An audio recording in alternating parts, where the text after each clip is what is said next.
जय जिनेन्द्र, जय श्री राम, वंदे गो मातरम।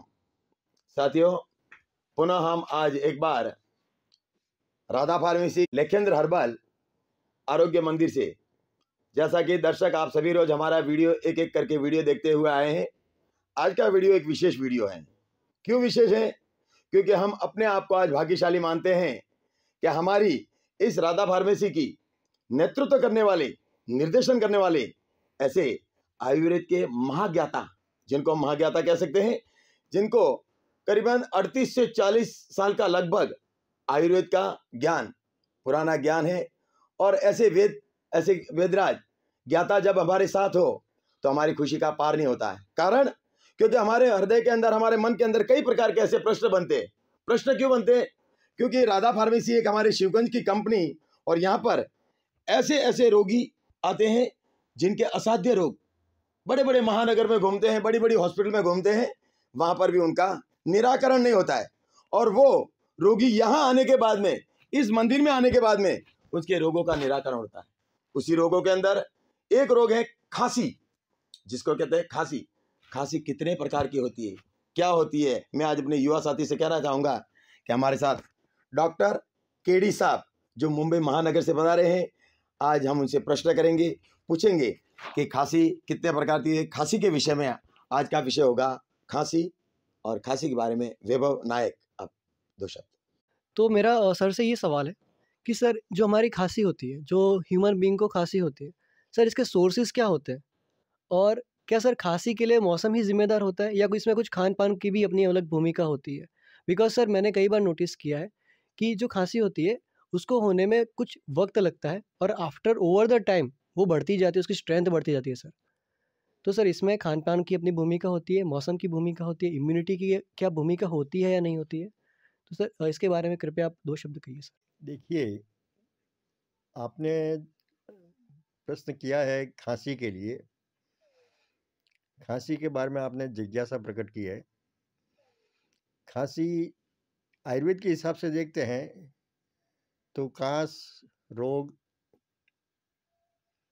वातिक होता है, पैत्तिक होता है, कफज होता है। वातिक रोग में, वातिक कास में इरिटेशन होता है, सूखी खांसी होती है। पैत्तिक कास में खांसी के साथ में जलन होती है, और कफज कास में, कफज खांसी में कफ गिरता है। अब इसके सोर्सेज, वायु प्रकोपित होती है तो वातिकास बनाती है, पित्त प्रकोपित होता है शरीर में, पैत्तिकास बनाती है, कफ प्रकोपित होता है तो कफज कास बनाती है।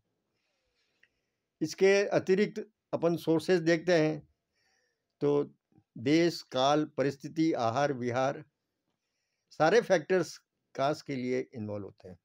प्रकार भी अलग अलग होते हैं। प्रकार भी अलग अलग। मौसम सबसे ज़्यादा इन्वॉल्व होता है, आहार सबसे ज़्यादा इन्वॉल्व होता है। सर आपको 38 प्लस ईयर्स का एक्सपीरियंस है इस फील्ड में, तो सर आपने क्या अनुभव लिया इसके बारे में, इस प्रोडक्ट के बारे में? आप कृपया अपना अनुभव शेयर कीजिए। देखिए, आपका जो ये प्रोडक्ट है कफ सिरप का, आज सबसे पहले तो इसकी स्पेशलिटी है कि ये नॉन अल्कोहलिक है। दूसरे जितने प्रोडक्ट आते हैं मॉडर्न साइंस के, अल्कोहलिक बेस होते हैं। वो alcoholic base cough syrup Ayurveda की थ्योरी के हिसाब से पित्त को बढ़ाते हैं, और पित्त कास जिसको है तो उसमें इरिटेशन उल्टा ज़्यादा हो जाता है उसमें।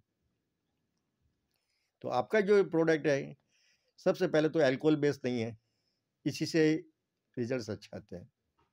फिर यदि कफस कास है तो उसमें आपने त्रिकटु मिलाया है, सौंठ, मिर्च, पीपर। तो त्रिकटु अपने आप में तीनों कंटेंट्स ये कफ को पतला करके निकालती है। जितना कफ ब्रोंकाइल्स के अंदर जम जाता है उसको निकाल देती है।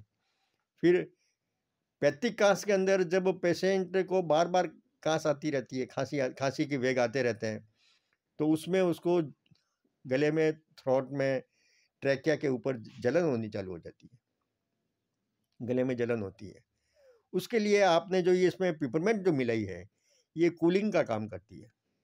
पेशेंट 2 सिरप डोज 2 चम्मच डोज लेते ही उसको कूलिंग होती है, पहले पित्त कम हो जाता है, ठंडक हो जाती है, पेशेंट रिलीफ महसूस करता है। इसी तरह से आप इसको बच्चों को देते हैं तो एक डोज देते ही बच्चे को खांसी के वेग तो रात को कम हो ही जाते हैं, लेकिन उसके साथ में उसको कूलिंग से उसको नींद भी अच्छी आ जाती है। ये सबसे अच्छे आपके इसमें कफ सिरप के जो कंटेंट्स हैं उसके बेनिफिट है, और उसी वजह से आपका ये कफ सिरप ज़्यादा इम्पोर्टेंट है। मैंने मेरी प्रैक्टिस के अंदर अब तक सबसे अच्छे रिजल्ट पाए हैं। इस सिरप का अधिकांश पेशेंटों के ऊपर मैंने यूज़ किया है और पेशेंट्स को बहुत अच्छे रेस्पॉन्स मिले हैं, चाहे वो वातिकास हो, चाहे पैत्तिकास हो, चाहे कफजकास हो।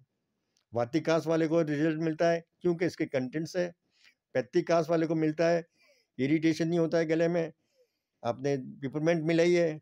कफजकास वाले के लिए जो कफ है जम जाता है उसको पतला करके निकाल देती है। त्रिकटु काम यही करता है। इसके साथ में आपने जो वासा मिलाया है तो वासा भी कफ को डाइल्यूट करके ब्रोंकेस को निकाल के एक्सपेक्टोरेंट का काम करता है।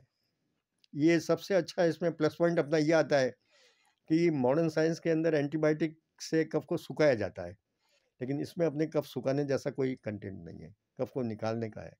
सपोज करो कफ अपन अंदर रह जाएगा तो लॉन्ग टाइम के बाद में उसको अस्थमा की प्रॉब्लम हो सकती है पेशेंट को, और इस कंटेंट्स के वजह से इस कफ सिरप से पेशेंट के ब्रोंकाइटिस बिल्कुल क्लियर हो जाती है, रेस्पिरेशन नॉर्मल हो जाता है, पेशेंट ओके फील करता है। अंतिम शब्दों की ओर चलते हुए, वैसे आज इस एक प्रोडक्ट के बारे में बताया है और आगे भी हम दर्शकों को कहना चाहेंगे। दर्शक तो देखेंगे, थोड़ी देर के लिए आयुर्वेद का ज्ञान देखना, अपने आप को स्वस्थ रखना, अपने परिवार को स्वस्थ रखना, ये एक महाज्ञान है।